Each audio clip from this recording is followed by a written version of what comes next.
Yo, what's up, guys? It's Talon, and today we're going to be coaching an ADC and jungler, so one game of each role. And we're going to be talking a lot about the most important thing in Wild Rift, which is efficiency, how you use your time, when you're wasting time looking for ganks instead of farming, when you should be farming, what you should be doing in between waves after you clear your wave, all these kinds of things we're going to be talking about in this coaching, so definitely stick around if you're interested in learning more about that.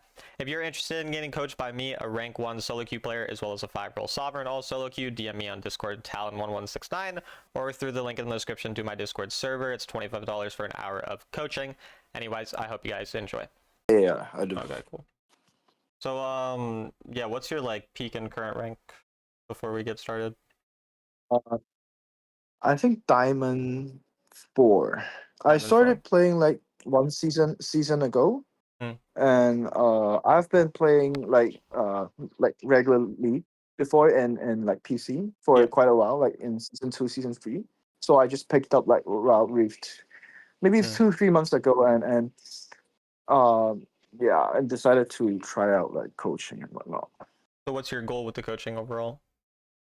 To be honest, I just want to be better in sense of playing. Like I do realize I didn't play that well with team fights, and I was like doing rank quite a bit, and I was quite stuck at Emerald 1 at one point, and then I was trying to like just figure it out, and then I was like, because I do play other games and do coaching for other games as well, and and I was trying to like do better in the sense of like ranking and yeah, that's basically it.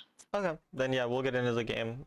Is there anything like specific you were like trying to learn, like any questions you had or problems you typically have in games that you were curious about, or more just like trying to figure out general stuff?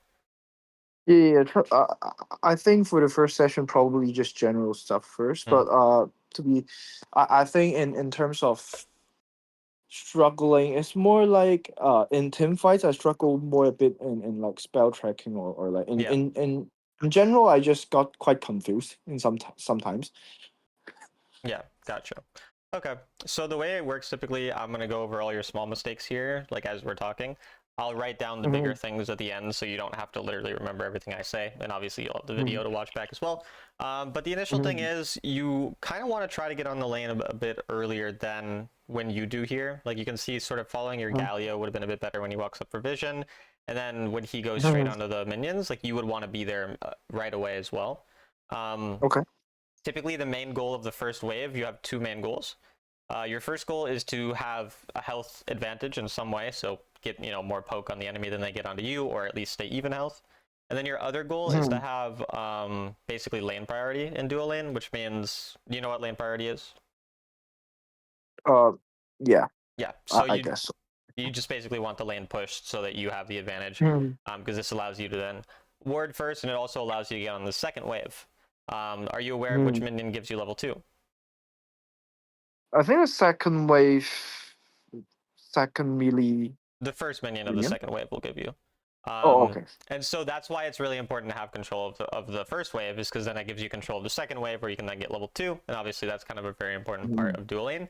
So the fact that you didn't get on this right away is not ideal. And then also you didn't pay attention to a specific champion. They have misfortune, which means you don't want to stand in front of your minions like this, so obviously you took that damage. So you also just want to be aware, right away of which champions there are, so you're not confused when a pike walks out and hooks you from a bush, for example, or misfortune does something like that. So those are kind of the main things so far, but really focusing on getting onto the wave is definitely the biggest problem so far.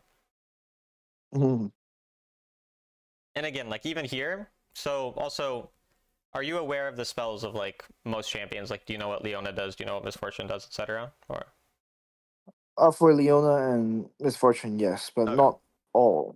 Yeah. Gotcha. So it's going to be most important to initially start knowing all of the support and ADC, obviously, because that's what you're laning, but then eventually going, and learning everything. So the reason I say that is Misfortune can only have one spell right now because she's level 1, so you don't have to be overly scared of her, because if she E's onto you, which is her root, the long-range root, she can't stun you after. Or if she has her stun, she just can't get onto you, because obviously you're way longer range than her stuns. So knowing the fact that she's really, a lot stronger level 2, but pretty weak level 1, means you can again get on this wave immediately. Like you should be hitting this minion wave right now, for example, because again, this is the minion that's going to get you level 2. So just the fact that you're not really aware of the fact that Misfortune, or rather Leona can't really do anything to you, means that you're being a bit more scared than you need to be here. So that's not ideal. And then also, you don't need to be using your first ability so often to clear wave. Like, you do it a lot to clear the wave. The time when you want to use your first ability is usually going to be, like, you can use it to hit the wave, but you want it to also be trying to hit a champion. So a really easy way to do this is if you were just autoing this wave as it came up, so it got a bit lower, you would kill this minion, right, the first minion, before they kill any minions. But the first melee minion, like your melee minion, would start to get lower health. And when it's getting to like 1 HP and you know that Misfortune is going to walk up for it, that's when you throw your first ability at her and also hit a minion at the same time, because she's going to stand still to auto attack the minion, or she'll lose the minion. But either way, it's beneficial for you. And when she stands still to auto attack the minion, it's a lot easier to actually land a spell. Does that all make sense? Okay. Do you have any questions about anything so far? Yeah. Okay. Cool. So yeah, just the fact that you didn't push this wave as hard means that they're able to basically get level 2 at the exact same time as you. And also the way you're positioning here, you're very far back, even though you should be anticipating level 2 and then trying to kind of trade with that. And, you know, just posturing a bit more aggressively. Because also you're a long range champion. Like, your goal is to squeeze in, I mean, you're literally longest range ADC in the game, you know, early game. So your goal is to squeeze in these auto attacks every time that they walk up. But again, your position's so far back that you can't really do that. So it's just, again, something to kind of keep in mind. And then also, as it relates to planning, and I'm talking a lot about lane phase because this is the most important part of the game, especially for Caitlyn. But you really want to use this time around the map where it says how far you are into the game. Like here, obviously, you're 1 minute into the game. You want to use this as an indicator for what you should be doing in the early game. So the first 4 waves are the waves that you want to stay for. And then once you push the 4th wave in, you usually want to try to recall on that wave because you're going to have boots by that time. And that's going to be right around typically 140, 150 that you're going to be able to crash that. So just paying attention to that specific timer and seeing, you know, if that's kind of when you're looking for a recall. Obviously, if you're winning lane super hard and you know you can kill them, you can stay up a bit longer. But that's just like kind of the typical, you know, thing that you want to do. That was good though, like how you reacted to the engage, and yeah, everything here is obviously fine. And you probably would just recall after this because your teammate got a kill in lane and because obviously your guys are relatively low health. So sometimes you're going to recall a bit earlier just based on how lane goes. So here you could just recall right now. You don't really need to continue to play. The problem with staying up this long is now Leona's going to come back full HP, obviously because she died, so she'll come back. And then your teammate resets. So now you're going to be stuck here 1v2 with relatively low health. You can get pressured off minions. And then you also can't recall because they'll start pushing it into you. And then if you recalled, you would lose minions to your turret. So you basically want to find your first recall. Sometimes like that was the 3rd wave that came that you could have recalled on there because you happen to get a kill there. Whereas normally, you know, you're going to push this wave that's coming right now. You're going to push this wave and then recall. But you do always want to have the wave push before you recall. You don't want to recall while a wave is there. But you can see here, you kind of end up now, you do recall as the wave is here, right? So right as the wave got there, you recalled. This is very problematic because now you're going to lose minions to your turret, right? Your turret will kill them. You're going to lose that gold. And again, your main goal in the early game is to get as much gold as possible, which initially you're just trying to get the guaranteed gold. So guaranteed gold is the minions, right? Getting a kill or anything like that, that's good if it happens, but that's not where you're necessarily... You can do that. You're going to try to do that, but you have to get the guaranteed stuff. You know, it's like, it's mandatory. You always need to be getting it. So you can't leave while a wave is like about to get to the lane, for example. Obviously, if you're 1 HP, you know, and you have to recall because you're going to die, that's different. But that's not what was happening here. So, does that make sense so far? Yeah. So if I didn't recall in that wave, should I just stay? Yeah. So Like after Galio just recall? yeah, so what you would end up doing is staying on this wave. What it would be like. So yeah, he recalls here. You would just stay on this wave. You would hit it as much as you can. You can be a bit more aggressive because you have flashing ghosts. So you kind of know like you're not in an overly dangerous spot, and your jungler's here. So you would just already probably be standing in this bush trying to get minion or like autos on the minions, and basically just walking forward and just autoing the minions. Just like just how Misfortune is doing here. She's just autoing the minions. You do the exact same thing. Obviously, you know, if they walk at you, you're going to back off till Galio comes, but Galio will come eventually. He'll push it with you, and then you'll just push it together. And once it's killed, you can then leave. Also, you did get your boots, which is good at least. So, and then yeah, also just quick like little thing. You can always look at where your minions are to know where theirs are. So the fact that your minions right now are at in between your tier 2 and tier 3 means their minions are right here as well. So if you're trying to know like, do I have enough time to recall? You probably have enough time to recall if your minions are only at like your turret here, for example. Do you see my cursor, by the way? I just want to make sure you... Yeah, okay. But if the minions are already up here, recalling is going to be harder. So that's also another thing to keep in mind. But yeah, you see you get to this wave, and then you ended up losing 2 minions from the fact that you recalled there. So that's 100 gold that you lost, just like for no particular reason. And that's kind of what we're trying to avoid in the early game. And then also standing here is kind of risky. You don't know who's here, like over this wall. So you'd rather just stand a bit farther back or towards somewhere you have vision.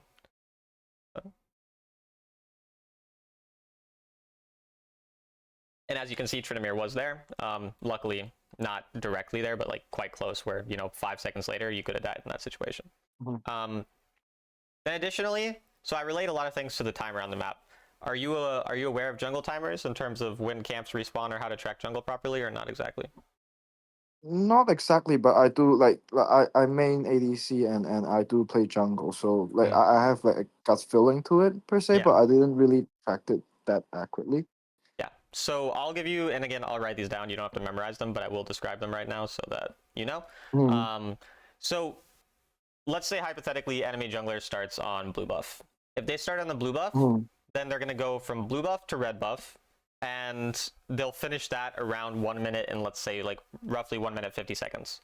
So from about 145, 150 until 2 minutes and 30 seconds, if they went blue and then red, they could gank you.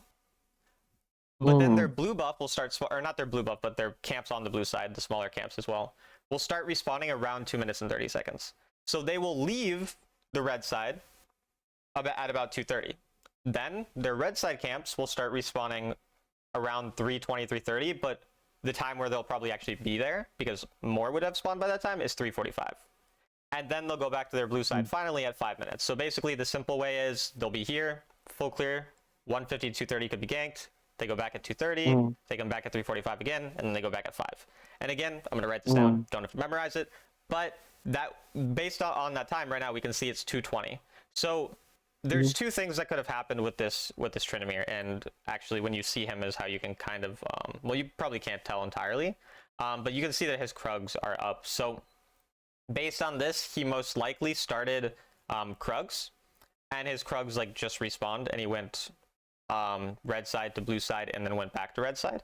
But it's also possible that he went red buff to blue side and then came back to red side and never cleared his Krugs yet because he's not level 5 yet.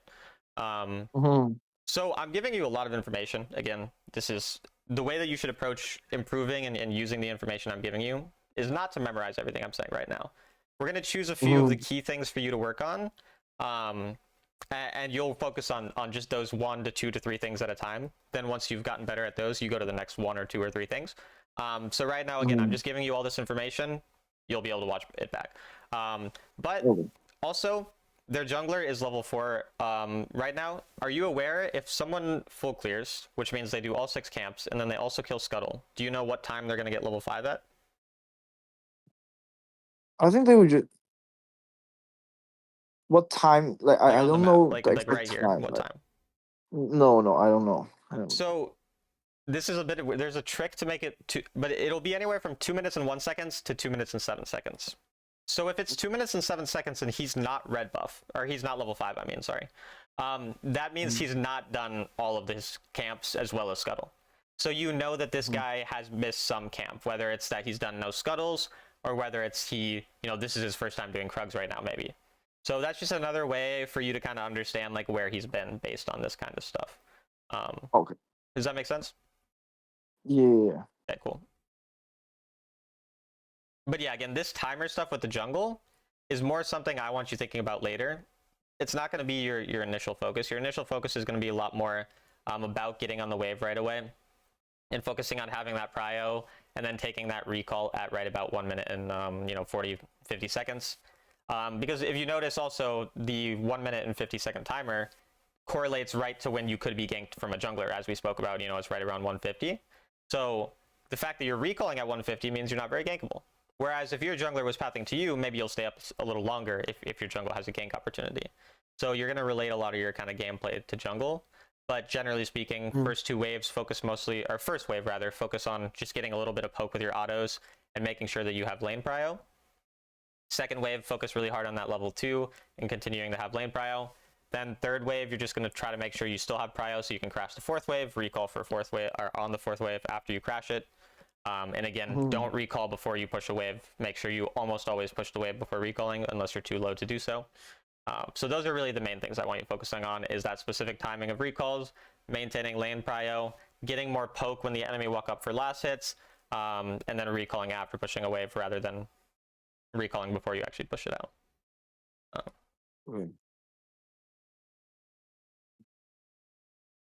And then you don't really want to push this too hard right now because your support's not yet here. So if you push it like this right now, like how you keep hitting the wave, it's going to start pushing into the enemy. And when it pushes into the enemy and your support's not yet here, they can freeze on you and then try like make an engage on you. And you don't have your flash and your ghost, so you're in quite a lot of danger as well. So you just like, yeah, you could kind of get screwed over by this. So you wanna when you're in danger, which maybe means like your jungler's not here or your support has roamed, you don't want to over push when the enemy can just freeze on you afterwards, basically. And you can see this kind of makes it hard for you to walk up, and luckily they just push into you, so it's not really a problem, but it could have been a bit more problematic. Also, I'd probably go cleanse this game because they do have Leona plus Cannon, but Okay.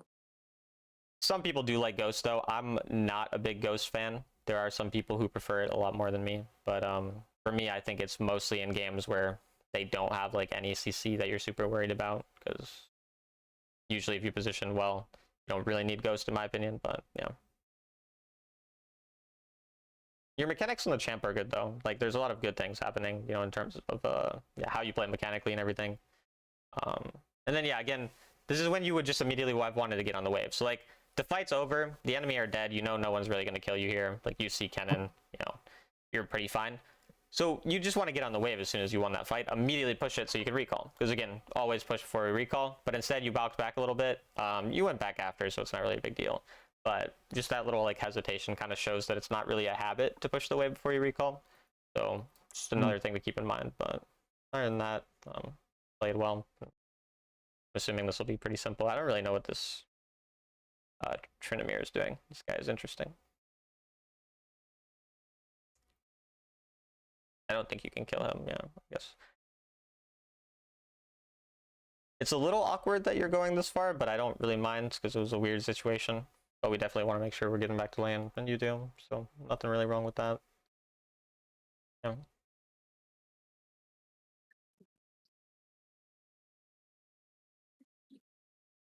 I mean, this Q, obviously, like, you could have been punished here. Like, he could have killed you here, or made you flash, rather, because he could have just E'd you. So you just want to be aware of these types of things. Like, you have to stand still to use your first ability. Your Galio is nowhere nearby. We're not really looking to get a little bit of poke in this scenario. You're just trying to get the wave pushed so you don't have to continue to walk forward. So, yeah.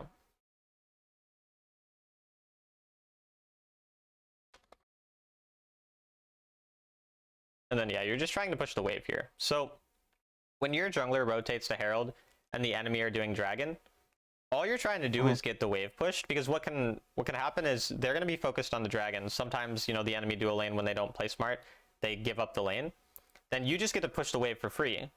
Since the wave is pushed, you don't have to be here anymore, because now you have 30 seconds until the next wave comes. So you can recall and then immediately walk to mid, for example, or walk to bot. You can walk somewhere else after. But if you go and you just sit here, you auto-attack them a few times, it's not really that useful because your jungler's literally not here. So you don't have a reason to be forcing this. It's just really messy and can lead to you guys getting caught. Again, luckily the enemy are pretty bad, so it's not like a horrible outcome. But this is not a very good situation because you're fighting 3v4 without multiple of your teammates. And now you can see that wave topside. is being kept there. So now the enemy can go and respond to it, and then you're stuck having to stay here instead of just you push it and then you immediately leave. And now you'd be mid right now, which could get you gold from that turret take, for example, with your Kane dropping the Herald. So does that make sense? Yeah. It's okay if it Can you doesn't. If you have elaborate like more questions on that? about it, feel free to ask. I understand the part where I should push and just say roam to a, let's say get back and go to a different lane, but I don't really get like the other part that you're talking about, the later part that you're What later part? talking about. I like right after I think the 3v4 thing, because Mm. I feel like uh So you feel like you should win this uh 3v4 so it's fine to take? Is that what you're trying to say? Or yeah. okay. So the way I'll think about the game is going to be in terms of gold. So right now, Mhm. you guys are up about 1,200 gold. If you Mhm. so there's a couple concepts with for this. The first concept is when you're ahead as a team like you are right now, you want even numbers. So you want a 4v4 on one side and a 1v1 somewhere, or a 5v5, or a 3v3 and a 2v2.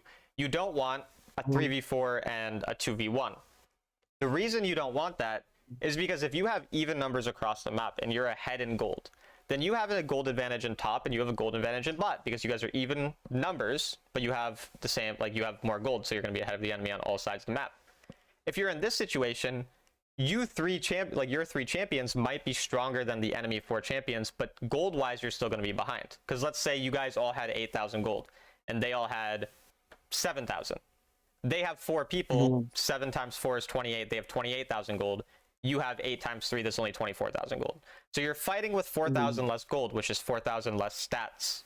Not to mention Mhm. 4 less abilities, because obviously they have 3 more basic abilities and an ultimate because they have an extra champion. So when you take these kinds of fights, sometimes you can outplay them. And the thing is, there's going to be times where you should take a 3v4. But the times you usually want to take a 3v4 are when the enemy are winning, their fed person is on the other side of the map, is the 1v2, and then you think like, oh, this is our one time where we can outplay them without their fed person being here, for example. But when that's Mhm. not the case, all you're doing is you're taking a risk. And why would you take a really big risk when you're already ahead? And if the game progresses normally with your teammates winning their, fight on the Herald side because they're 2v1, meanwhile you just do nothing because you're 3v4, you don't need to do anything. And now you win on the bot side because they're going to obviously win the 2v1, and you don't lose anything here because you just push the lane and you leave, and they don't get anything but a dragon. And dragon Mhm. is really not a useful objective, by the way. The only purpose of dragons is when you get 3 dragons, you get soul. But Mhm. obviously only 3 dragons spawn throughout the game, so all you need is 1 dragon to deny the enemy's soul. You don't actually need all 3. So you can just get one when you're stronger later, and that's fine. Like, you don't need the first one, because the first one, the actual stats it gives are very, very little. I think the Infernal Dragon is 3% damage bonus or 3% AD bonus. And let's say you have 100 AD and you get 3% more AD. That's 3 AD, right? Even if you had Mhm. 200, that's only 6. A longsword gives you 12 AD and it's 500 gold. So you're getting half or a fourth as much of that, right? Which is literally 125 gold or 250 gold. Are you aware of how much Mhm. gold you get from a herald hitting the turret? Uh, I don't think they can hit the plate now, right? No, but if a herald hits the turret, it automatically gives 250 gold to the person who dropped it. It's not about Uh-huh. plates. It's just it automatically gives you that. And that's not to mention the fact that it could obviously kill the turret, which gives you more gold. So you're Mhm. getting minimum as much gold as you would get out of the value you'll get from these, dragons from stats, roughly. Um, Obviously, dragons are going to spread to everyone, but again, it's just such a minuscule difference. It's like how often is 3 to 6 AD or whatever really going to, change the fight, right? That's just not going to happen. Mhm. But a herald getting you a turret and 250 gold, so turret plus, obviously gives them, I don't actually know the exact number, but it's going to give like, so let's say 500 plus gold to our team. That can get us to another item or to another item component that could actually win us a fight. It's going to be a lot more valuable early. So in terms of the objective itself, dragons are not important more than just denying soul or getting soul yourself, but usually it's just at least get one Mhm. dragon, deny soul. You don't need the first one. And then again, you're probably gonna like not really get it anyways here, which you don't because your jungler's not here. So of course, it's not even really that plausible that you get it. So does that answer your question, or do you still? It's fine if you still have Yeah, questions, yeah, by the way. Like, you're always free to continue asking more, but yeah. It just makes clears a sense. lot. Okay, cool. Yeah, Cool. And so yeah, then our goal. So again, I kind of differentiate the game into 3 time frames, and it's 0 to 6 minutes, which is kind of everything we described to you so far. And then it's after dragon, which I just say roughly is 6 minutes to 10 minutes and 30 seconds. This is what I call mid game. And in mid game, all you're trying to do is push a wave, then get something else out of it. So a wave spawns roughly every 25 seconds. I don't know the exact time, but obviously you can see on your map, right, when a new wave spawns. And so every time that a wave spawns, there's going to be a wave spawning top, mid, and bot, obviously. Your goal is always to get one of those 3 waves as the ADC. You know, you usually are going to get your own lane's wave, of course, but you want to get at least one of those. If you get one of those waves, I consider that to be essentially a neutral outcome. Like, it's fine. You know, I got one wave within those 25 seconds of a wave spawning. That's fine. That's not bad. But anything more than that, and you're going to gain gold relative to the opponent. So let's say you get the wave, and then after you get the wave, you go walk mid because the wave's already pushed, and you get a mid wave. That's positive. Or let's say you push the top wave, and then you go and you get a jungle camp. That's also positive. Or even, it doesn't even have to be gold. You could just ward. Just getting a ward is already something more. But basically what I'm trying to say is our goal, the same way that I wanted you to push the wave, you know, during them doing dragon and then recall and go mid, our goal is always to get a wave and then something more before the next wave gets there.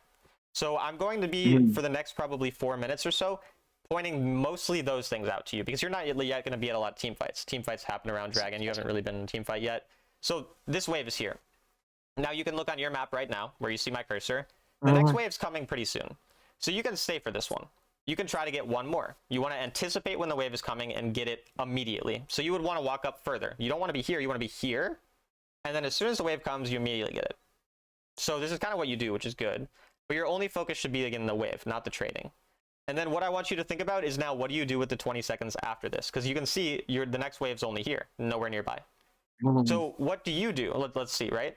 You stay here, you get fruit, you recall, and then the next wave has already gotten there. You now want to go mid because nobody's on mid, right? So going mid for free, you can get a turret. So the reason this would be good is because, again, I said you want to get one of the 3 waves. In this case, you're not going to get the top wave because that's where your teammates are. So now you're going to go mid instead. But what can you get after mid? The turret, yes. Yeah, exactly. So again, that's how I said it. You get a wave, then you get something else. In this case, your something else is a turret. Instead, what do? You walk back top. All you get is a wave. Maybe you'll end up getting a kill out of it, to be fair. But again, kills you can't really guarantee, and kills are also worth less gold than a turret. So both a kill isn't guaranteed, and then it also just is less than a turret. So either way is really not a great choice. But kills are another thing you can get, right? You get a wave and a kill. Obviously, that's also a beneficial kind of use of your 25 seconds. But again, let's see what we do with this next wave. So this is the next wave coming. You push the wave. What do you do with the next 20?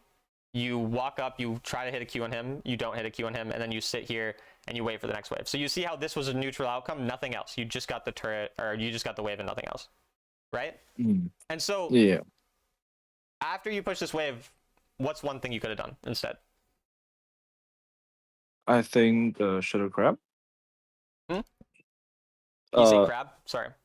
Yeah. Yeah, scuttle crab is fine. The other option would be the gromp, because your jungler's nowhere nearby. So I'm fine with either of these options, because they're both getting you about 100, 150 gold. Instead, again, you get 0 extra gold now from this point. And then you just wait here. And so even again, we'll see same thing's going to happen. What do you do after? You're just waiting again for the next wave. So you can see all you've been doing in this time is waiting for something to come to you. Like if your teammates start this fight and you get a kill out of it, great, but that's not something that you can really control. And so this scuttle, even, you didn't really do that on purpose. Your teammate just hit it towards you, so you hit it, right? Like that's not necessarily intentional. It just sort of came to you.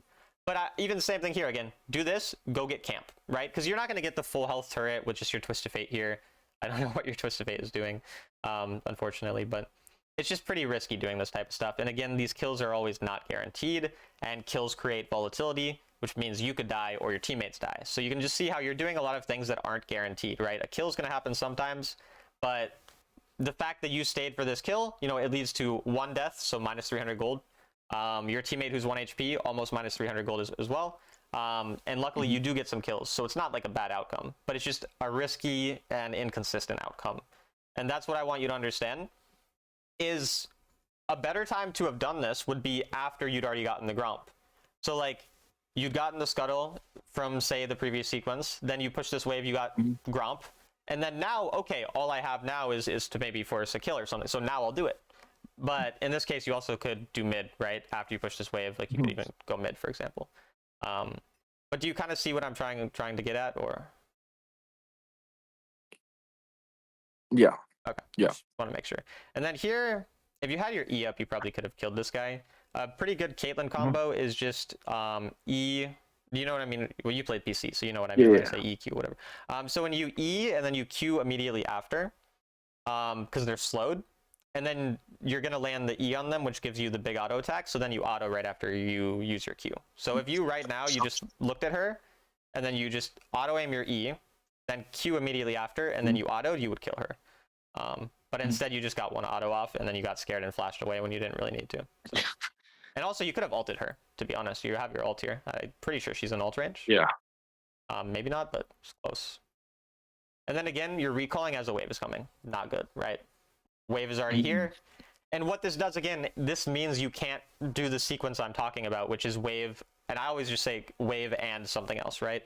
You can't do wave and something else, because if you recall and then you walk back to this top wave now, the next wave's already going to be there by the time you clear it.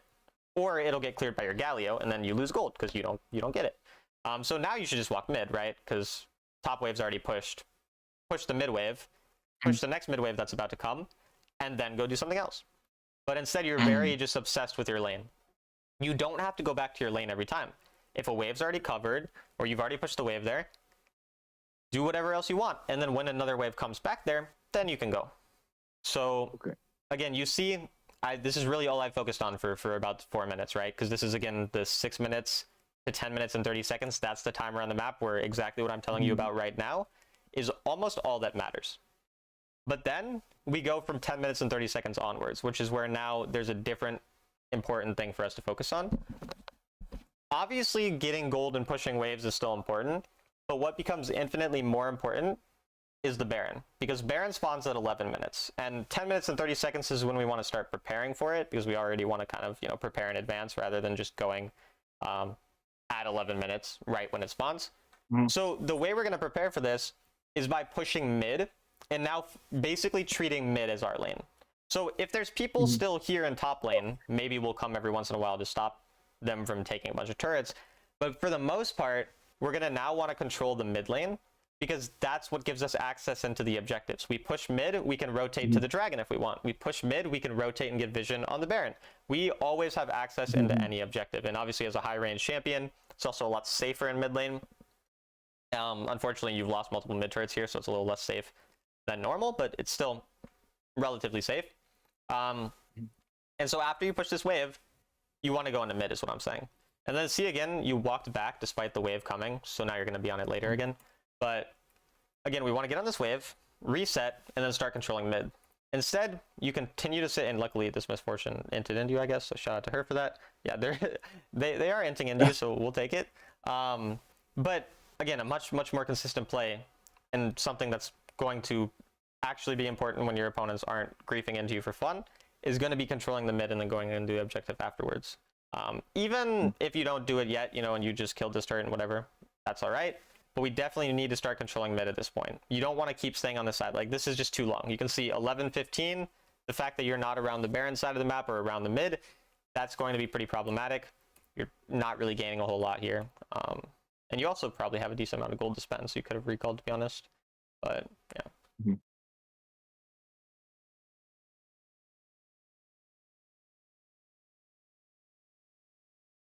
Yeah, so again, like, this is when you stop doing this. So the job, it's no longer your job. Like, this is their jungler. If their jungler is topside, you get control of the Baron and you can threaten taking the Baron because their jungler's nowhere nearby, he can't steal it. You don't continue to walk back here and defend a turret over and over and over. The time where you're going to defend the turret is going to be like if they're killing your inhib, right? Because if they kill your inhib, they get super minions, it's very hard to play. But them killing this turret, like, I don't care if this turret dies anymore. This turret does not fucking matter. Like, obviously it sucks that it dies, but at 12 minutes into the game, this turret's usually going to be dead in most situations. So it's just how it works, and we're fine with that. You don't need to obsess over protecting it. What matters, again, a lot more is control of the objective. So essentially, 6 minutes to 10:30, gold matters, which means we really value the waves and then getting something else. We value getting the turrets. We value protecting our turrets, because all those things, they all give gold. But then 10 minutes, 30 seconds onwards, especially 11 minutes when Baron spawns, now ending the game, actually finding an opportunity to end the game is what matters. So getting those key objectives, you know, getting a dragon to deny soul, getting control over Baron so that we can, you know, get the Baron or whatever, that matters way more than losing 1,000 gold from a turret dying and that type of stuff. And so that's going to happen through you controlling mid, pushing mid, and then using the fact that you push mid to then ward the Baron, to ward their jungle camps, you know, near the Baron, those types of things. But you sitting here, this is quite dangerous. Like a Tryndamere can dive you here. Like, you should just die.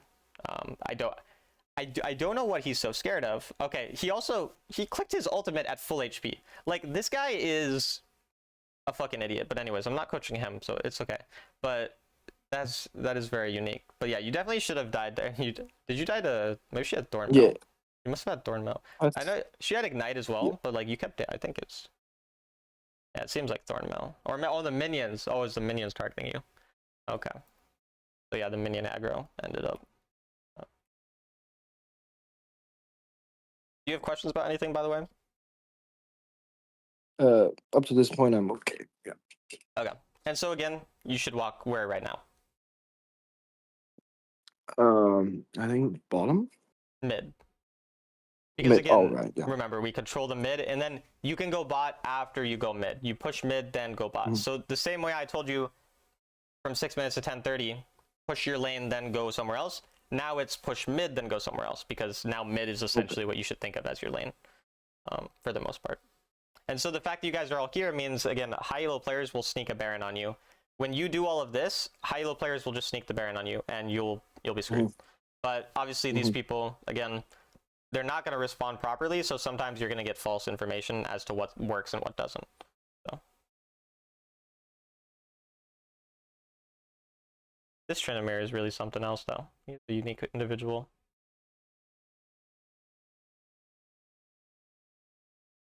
And yeah, I mean, you guys could probably just start Baron if your team willing. I think they're not going to go, so I mean, it's fine for you to not, but like, you should be pinging Baron and trying to get your team to go there, but it's fine to, it's better to go bot at this point since your Twisted Fate's not here, rather than continuing to hit Baron. Like, looking for it is good, but then your teammate goes bot and takes a bunch of damage, you can just go and help him out. But yeah. And it kind of just, like, the problem here is you tried fighting grouped with your team when, again, someone's bot, a different teammate's top, like, rather than just collapsing onto the person bot lane. And it's a lot of your teammates' fault as well, like, they are kind of ending it, don't get me wrong, but obviously we can't control what your teammates do, so. And again, this just, you don't go here. Like, it's like, essentially, you just, this doesn't matter. So, can you think about why this dragon is useless? Because we already had one. Yeah, you both have one, which means neither of you get soul. Like, if you had 2 dragons right now, it'd be useful because you could get soul. But since you both only have 1, yeah, it's just, it doesn't matter. So going to this side of the map, again, instead of, like, sneaking a Baron, for example, completely useless. So you want to be pinging the Baron a lot more, getting your team to go there. Instead, again, you just give up control of mid. Your teammate still dies anyway, because obviously you're a Caitlyn, you're not going to save his life. Whereas what your Twisted Fate is doing is much more correct, because the enemy are overforcing on one side of the map, he's able to at least get something done there. And then, yeah, this is what you kind of want to be doing, is actually getting vision around this area, like you're doing now. So, but again, when you get dragged top here, a lot more problematic. The enemy can do a lot more. I guess you get the kill, though, so we'll take it.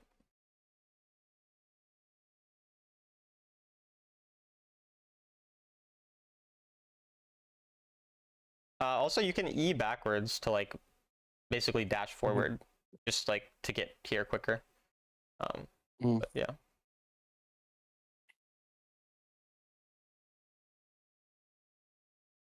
Okay, good. You should just do Baron now. Yeah, you should just be hitting Baron with your team. Like, you just killed a bunch of people, just go hit. Like, again, we kind of talked about, like, the reason you're controlling mid so much is your goal is to get Baron. So you want to go hit the Baron with your team after you win a fight and kill their jungler and everything. You don't necessarily need to go chase a random fight again.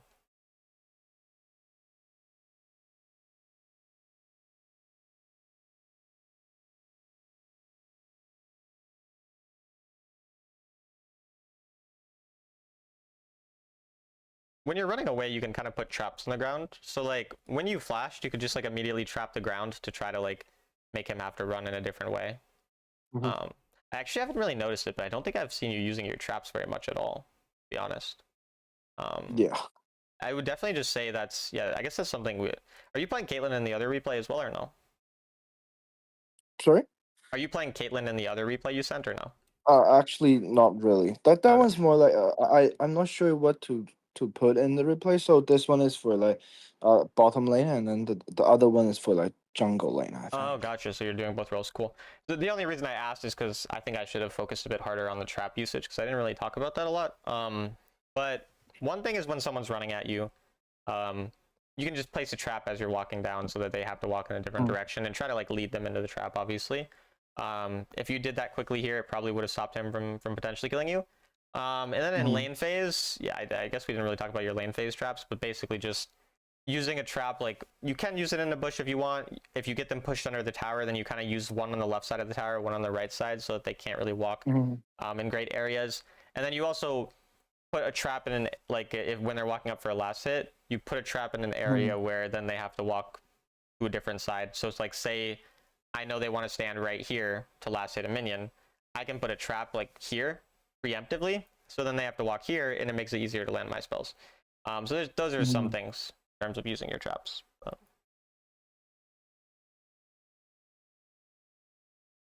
And yeah, this game is probably mostly over, so there's not going to be a whole lot else Mhm. to talk about. We'll see, but pretty much just going to come down to Elder, and then yeah.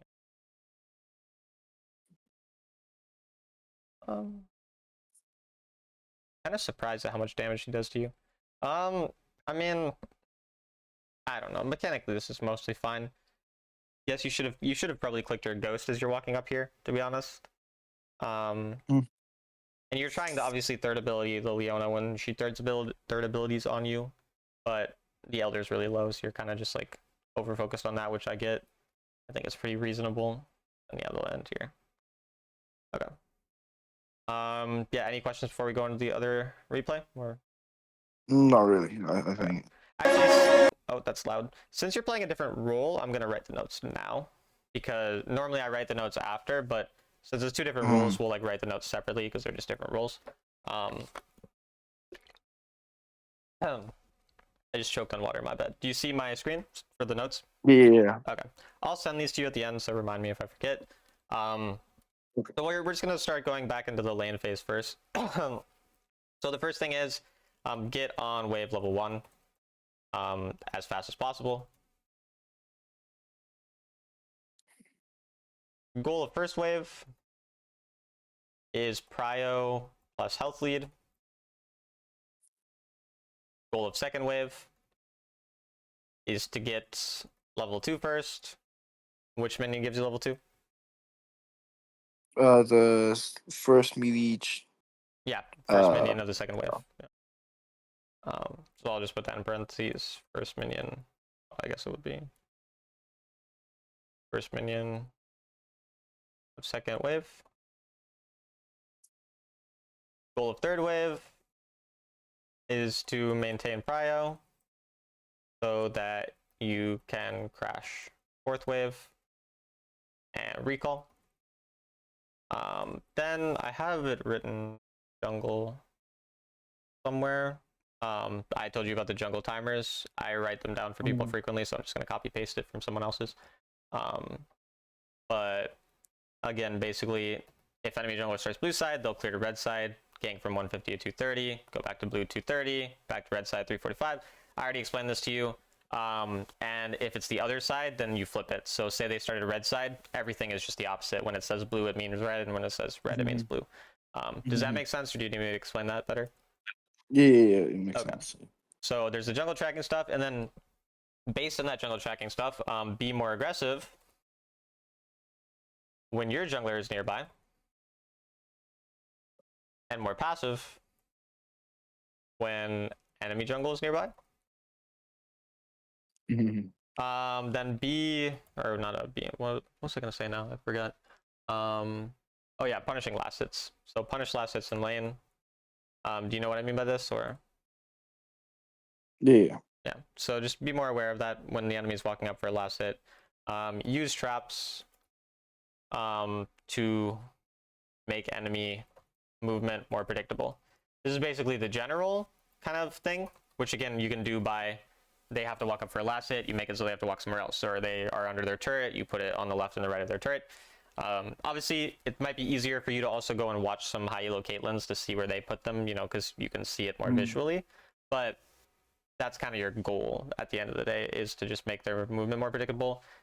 Use it around objectives more often as well. Use traps to just set up for objectives and that kind of thing. Then E, Q, auto combo. Again, this is where you just walk up to someone, you E them, you Q immediately after, and then you auto, and you get a decent amount of damage. And you can add ult at the end if you want, like if needed. At the end. Early game, again, it's the first 4 waves. Your goal is to recall in the 4th wave, come back to lane, push wave before recalling.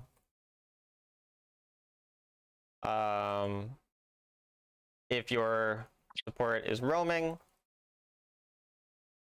either keep wave on your side or fully push the wave. But do not let them freeze. So basically, if your support's not here, you know, they're away, and you might be in danger, your 2 options are you keep the wave just on your, you know, you don't really hit it, you just let it push into you, and then you just clear it, but you make sure they can't freeze on you. Or you have to push it completely so there's no minions left. But you can't do it in between. You know, you can't just kind of hit some, but not fully hit it, because that's what you did that one situation where you hit a couple minions so that they could freeze on you. You remember what I was talking about there? Like that situation? Yeah. Okay. So then that's like the early game stuff. Then if enemy go dragon and your teammate are on Herald, then focus on pushing your lane and leaving. Then win ahead, we want even numbered fights. Win behind, we want to split up their numbers and have odd numbered fights in multiple places. You remember what we talked about here, like this description, or? Yeah. Okay. Then goal from 6 minutes to 10:30 is to get one of the 3 waves and something else. That something else could be a camp, another wave, a turret, kill, a ward, a recall. These are really the main things it could be. Any of those are fine. You just never want to be thinking, I only got a wave and I did nothing else with my 25 seconds, because again, I've never timed. I really should just go in a practice tool just to time exactly when they spawn so I can speak more clearly on that, but it's roughly 25 seconds. And so within those 25 seconds, if all you do is 25 seconds to kill a wave and you do nothing else, you know, obviously not a very efficient use of your time. And it's not really valuable to just sit and hit someone in lane once or twice when the auto attack, you know, at 7 minutes in the game, like that Leona's not going to care if you auto her twice. Like that's kind of what you were doing a lot, staying in lane, just autoing Leona, autoing Misfortune a little bit. You both get low health, you wait for a jungler to come, whichever jungler comes wins. You know, it's not like you're doing anything. You want to create these advantages yourself naturally. Like if you watch me play a lot of the times, there will be times where it's very, very common where I'm, say, even gold after 6 or 7 minutes as an ADC.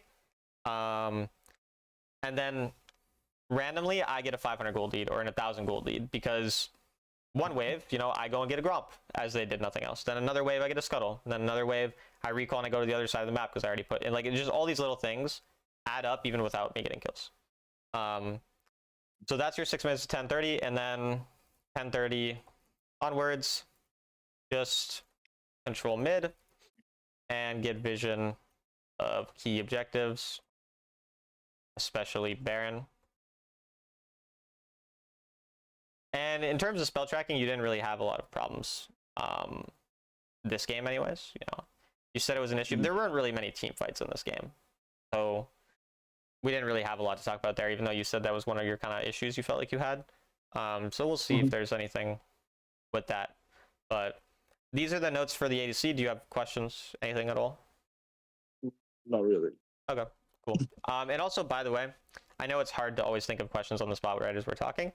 You're always free to message me at any random time if you have a question. If you're watching this back later or you're just thinking, like, you can message me, just describe a scenario or ask us a question. You're always free to do that, just so you know. But this is Nocturne, right?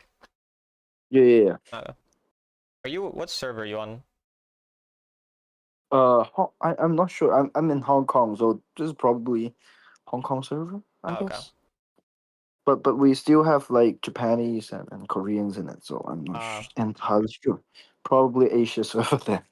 Yeah, I'm not sure specifically. So here you decide to start blue. Do you start blue buff every time, or? Yeah, I got more questions for jungle actually because it's more ADC is more confusing. Like this I have more questions about. Like I usually start blue buffs, so I'm not sure when to start red buffs or. Yeah. So the way you decide where you want to start is based on who you think is more likely to be gankable and who is your stronger lane. So basically, let's say you wanted to gank your dual lane. Then you're going to start opposite of dual lane. So your dual lane are bot here. You're going to start top, which is your blue buff, because you want to gank them. But in this case, you actually would prefer to gank your top laner. Why is that?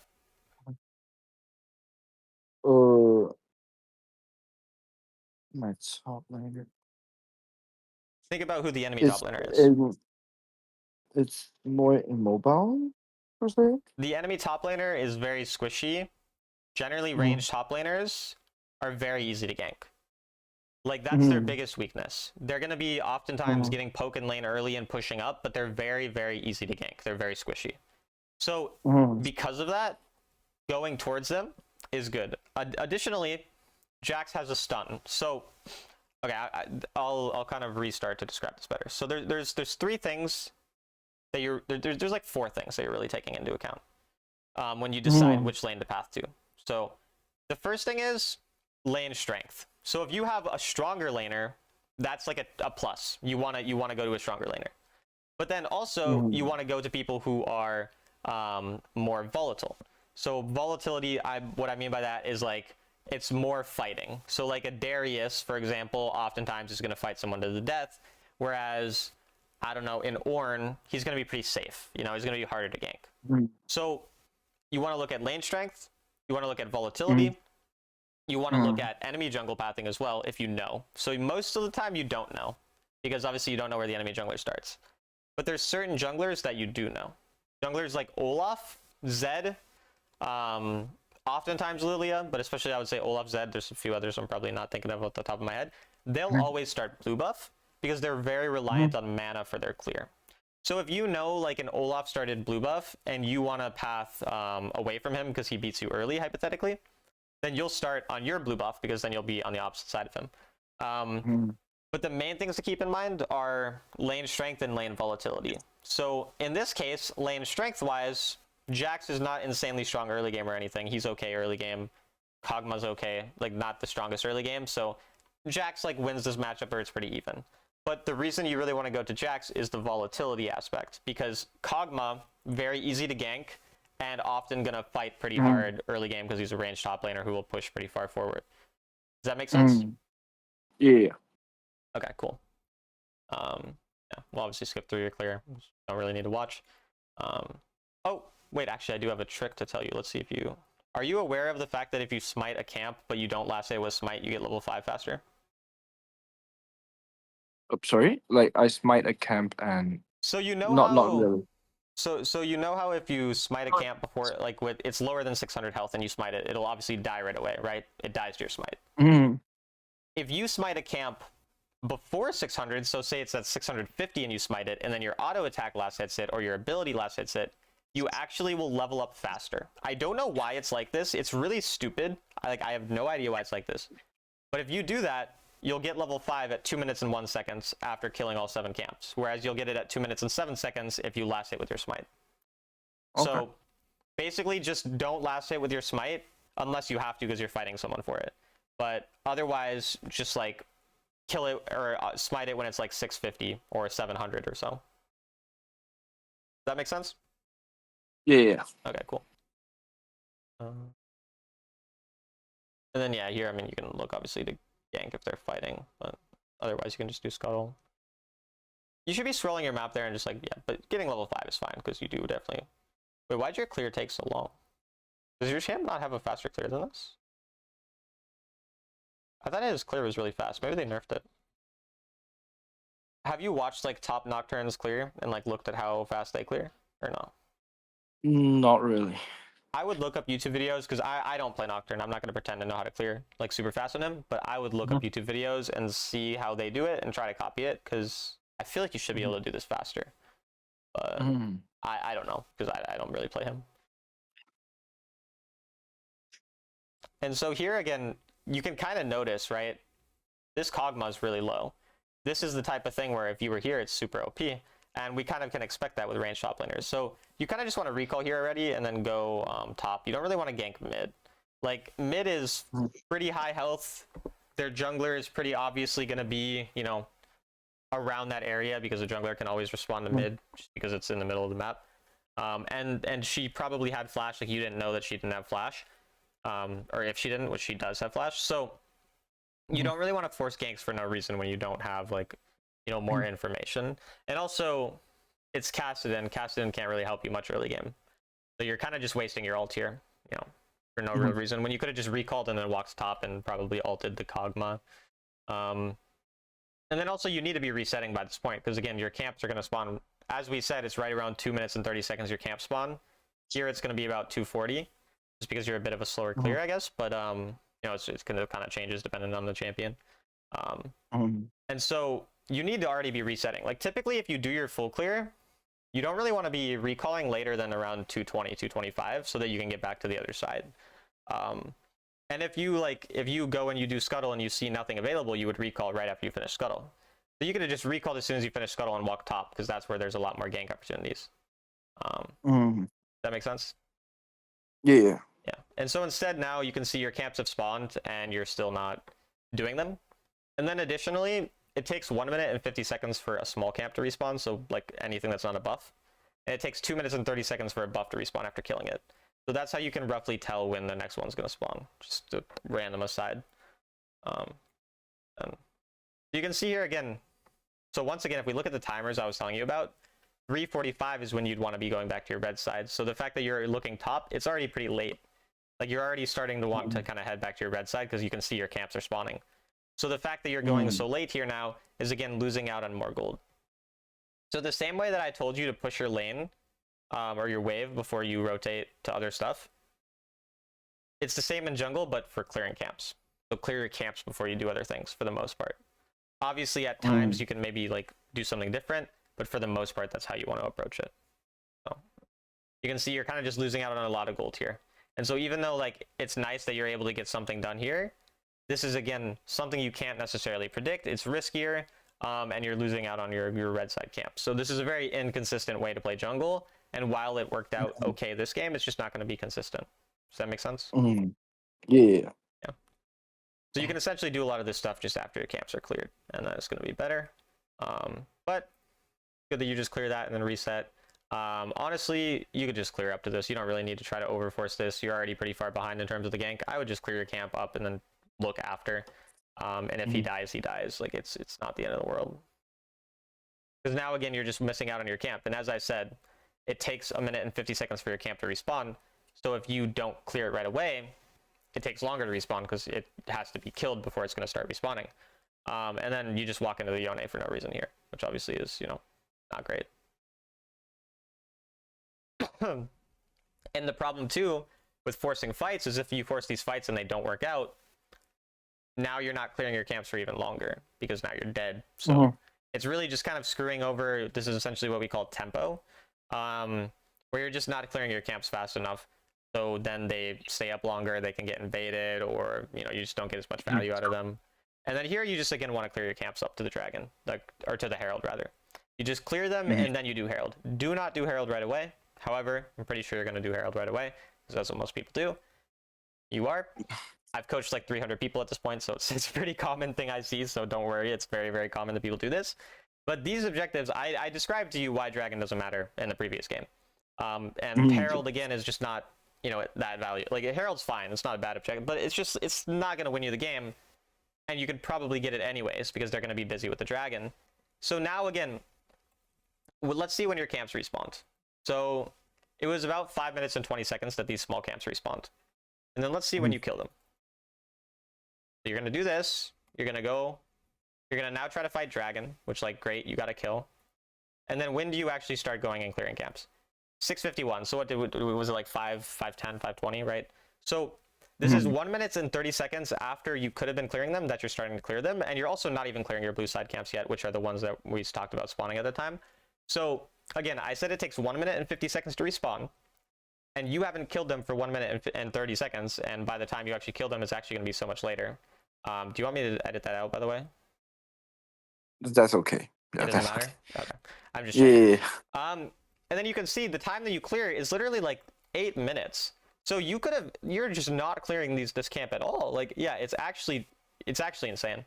So the time that it's literally been like 2-3 minutes at this point, and I've skipped forward quite a bit. We'll kind of go back to look at some of your decisions here, don't get me wrong, but you can see what I'm saying with this timing stuff. Like, you're wasting so much time of your camps where they're just like sitting there not respawning.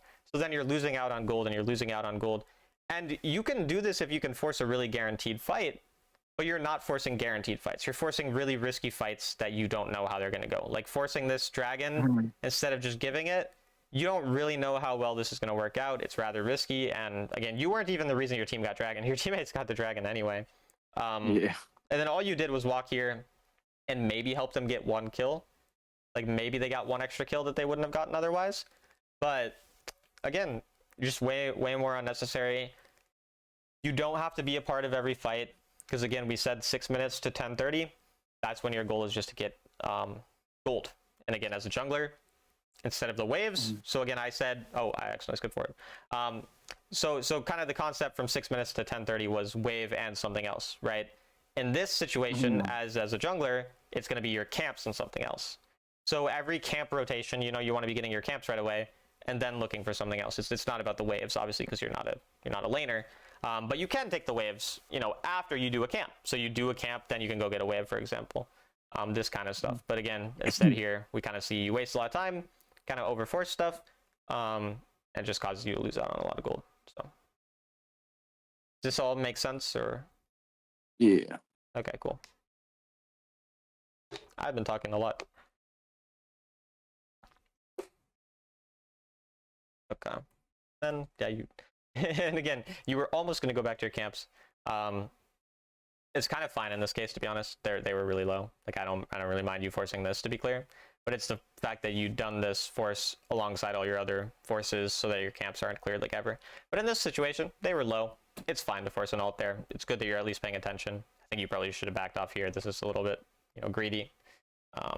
Barely live, but we'll take that. But again, like even now, the fight's over. Just go clear your camps. Like why would we recall now instead of just clearing our camps at low HP? No one's gonna come kill us on our camps. We're gonna be fine. And yeah, now it's 9 minutes and 20 seconds. So it actually took you 4 minutes to clear this side, which means you could have had 2 extra sides. There were like 2 extra spawns of all this stuff, which would be about 900 to 1,000 gold. So you miss out on about 1,000 gold just from these camps, just from not killing them, basically.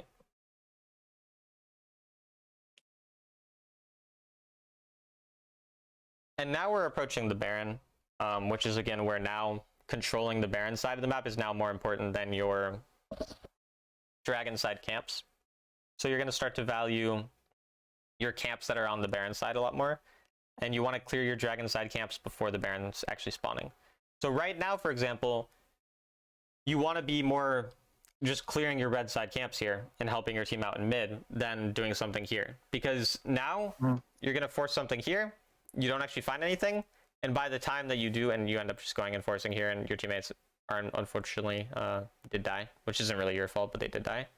But now by the time that you're able to get your red side, the Baron's already going to be like spawning.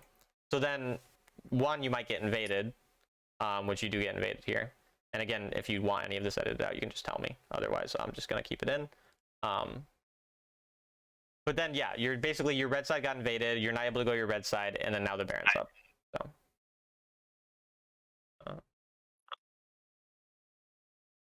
Good kill, though. What, did you die? Yeah. Oh, you died to the thing. Oh. Yeah. Kind of unfortunate. I tried to flash it. That Kog'Maw thing is so annoying, and since he's a newer champion, I still forget about it sometimes. Like I kill him, and then I don't realize I'm about to die to it. I like forget it exists. So it's unfortunate. But I've got a question. If I yeah. started, say, on the red side, then how can I clear the blue side before entering Baron? Say, if the map is flipped. So you're saying If that like makes sense. Because right now when we are talking about it, it should be spawned like the red side should be spawned that up, I think, right before the Baron's Baron, up, right? yeah. And then I clear it, and then we try contest for the Baron. Yeah. But if it's if I started say in this map, if I started like if it's flipped, then Yeah, I get the you. Baron side should be on. Yeah. So you're saying like right now, hypothetically, say that it was 11 minutes and Baron just spawned, and all your blue side was up. Would you do blue side, or would you go right to the Baron? Is that basically what you're asking? Yeah. Okay. So the way you're going to decide this is essentially, because the timers are going to differ a bit. Like it's not always going to be your blue side is spawning right as Baron's spawning, because it depends on, did you have to skip a camp to gank or all these other things. So when you are in this situation, you're going to decide by basically deciding, can the enemy get the Baron in the time that I'm going on my blue? So if all of the enemy are alive and you have no vision of the Baron and you don't know where the enemy are, go to the Baron to make sure they're not doing it. But if two of the enemy are dead, including their jungler, or you have vision of the Baron, then you can go to the blue because you're not scared of them actually taking it. Does that make sense? Okay. Yeah. Cool.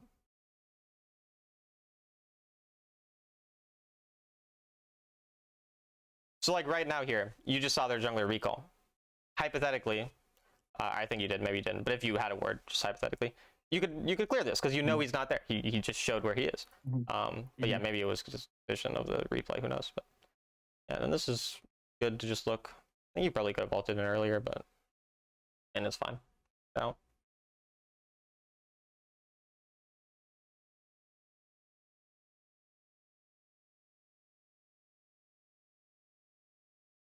I don't know. I don't think you can catch him. Yeah, unfortunate. Good to get turret. Good invade too. Everything's good about what you did in this situation. Then yeah, going to the. You kind of want to help control mid a little more here. Like you again, kind of same as we talked about. Past 10:30, like controlling mid's really important. So you're not going to be clearing mid as much as the jungler, but you do want to be kind of in a position to follow up after you clear your camps. So just hovering more the mid side instead of not, like, we don't really care about this ward that much. It could have been a bit better, but yeah. And then yeah, this is essentially what I mean. Like you see how Baron's up, so you're just not going to your bedside camps. This is fine. You know, you don't need these camps because you're just gonna have to kind of control this area. I mean, you just kind of need to be able to react with your spell shield in this situation. Like you can kind of see that he's looking to do that. So yeah, I mean, you're also walking up too far without vision, without like front line. There's no reason to walk this far. You know, like you just stay around this area and kind of hover. You're just walking way too far up, kind of for no reason. So, and the enemy probably get Baron, and that's gonna be hard.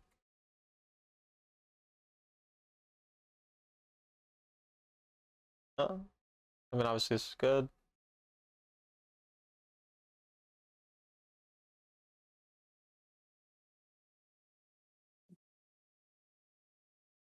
Damn. You could have smited the heal off the camp or off the objective. You still would have died. It wouldn't have mattered. But yeah. And then just being, I guess, more aware of. But this is kind of. I don't even think you saw her, to be fair. Oh yeah. A little unfortunate. I don't really mind how you played the fight itself, though. And you guys did still get soul. I'm just skipping around because I don't think there's going to be a more decision-making wise that we're going to have to talk about. I mean, this is, again, just a bit greedy. Like, you got the wave. Just leave now. You don't need to walk in this direction. That's just if you literally just walk straight down, you're fine. But yeah.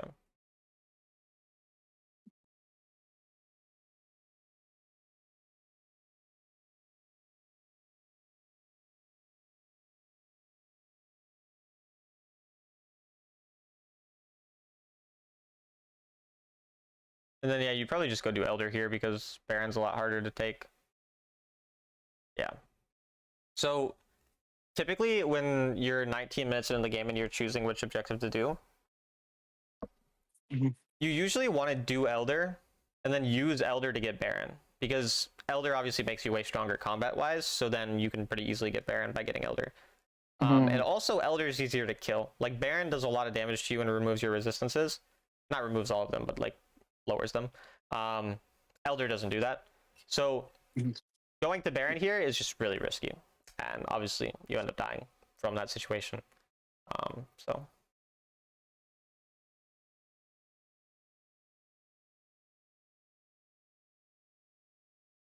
And then, yeah, now we just have to hope that you're clutch and that you can steal it. You should be looking to try to steal this. I don't really know why you're not, like, trying. Yeah, like, you definitely could have tried to steal this. You have flash up, and if they get this, it's kind of really hard to come back.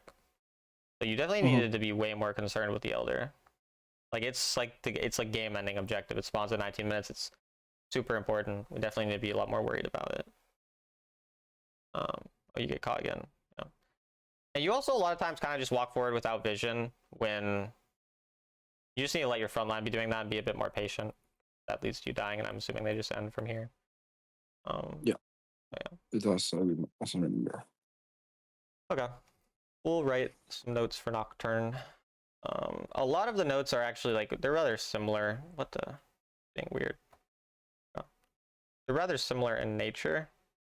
Yeah, they're just more relating than the jungle. So first thing is start. So when deciding which side to start on, consider lane strength and lane volatility and path towards stronger laner or the easier to gank lane. That make sense? Yes. Cool. Usually clear camps for making a play.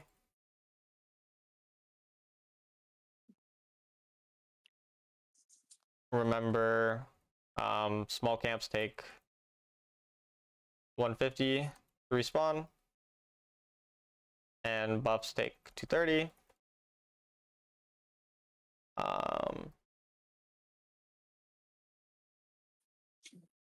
Do not force ganks in mid when enemy have CDs. After full clear, if enemy are not gankable, just reset and go back to original side.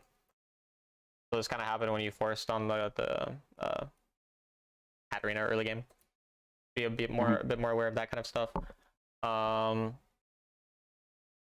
Early game is kind of the main stuff. If camps are up when first objectives spawn, clear your camps up to the objective, unless a fight's already happening. You know what I mean by this or no? Yeah. Okay. What other things do we? Be more patient and let your front line engage or walk up first. Because a lot of times you're walking up without vision. You're getting caught kind of in random scenarios. So typically it's just gonna be better. Again, we clear our camps, we get a wave pushed out, and then we just kind of walk into their, where we have vision or, control the objectives. We're not going like deeper. A lot of times you're kind of walking too deep in these situations. And then again, just like do not force so many fights. Just fight after camps are cleared. Then past 10:30, start to value fighting and Baron control more. These are the main things I can remember us talking about. Do you remember other things or have other questions or anything for the jungle? I've got maybe two more questions. One is like, I do notice some people did play like they didn't fully clear their jungle, but they say finish the blue buff and then proc, and then they went to the shuttle crab. Yeah. Straight to the shuttle crab, and then to the other side shuttle crab. So as and then I didn't know what to do when they do this, right? Like I just don't have things to do. I couldn't get level 5 and I just reset. Yeah, so basically what you're saying, and we'll just go to the early game to explain this. So basically you're saying in some situations you do what you're doing here, and then they've already done the scuttle, and then they are now going to walk to the scuttle right away, right? Yeah. So when this happens, you'll usually see them, right? You'll see like what level they are or whatever. So when you see them, you can tell based on what level they are, which camps they've done. So you just said him yourself, right? So typically, let's say that the Yone started his red buff and he did that, right? So he would have done all of his red side camps. Then he probably would have done Raptors and blue buff and then this. And then you go to the scuttle, right? So what's left? His red buff? His Gromp. Because he did these 3 camps on his red side. We're saying hypothetically. I'm not saying he actually did. I'm saying hypothetically. So say he did his 3 red buff camp or his 3 red camps. Then he would do Raptors and blue buff. Then he goes to scuttle because he has to beat you there. He'll only beat you there if he skips his Gromp. So then if he goes to the other camp, so if you see him do that and then you see him walk back here, then you recall and you go to the scuttle. If you see him go to the other scuttle, then you just go take his Gromp. Okay. So basically, they will have some camp that they'll give up, and you can go take that, and you'll be fine.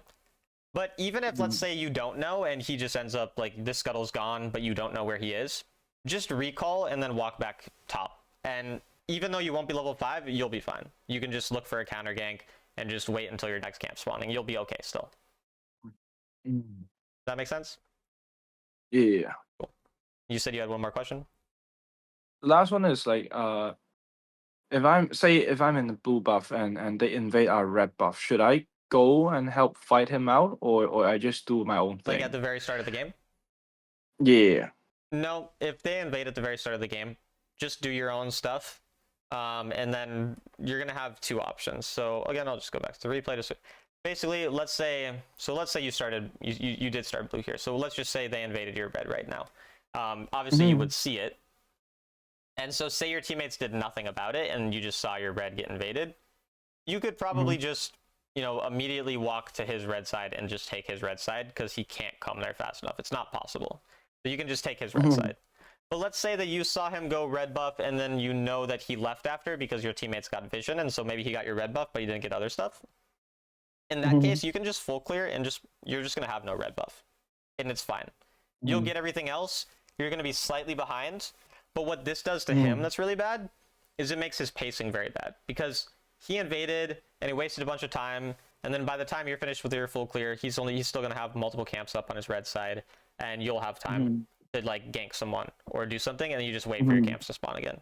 So basically the point is you see it happening right away. Most of the time you're probably just going to go invade his camp right away.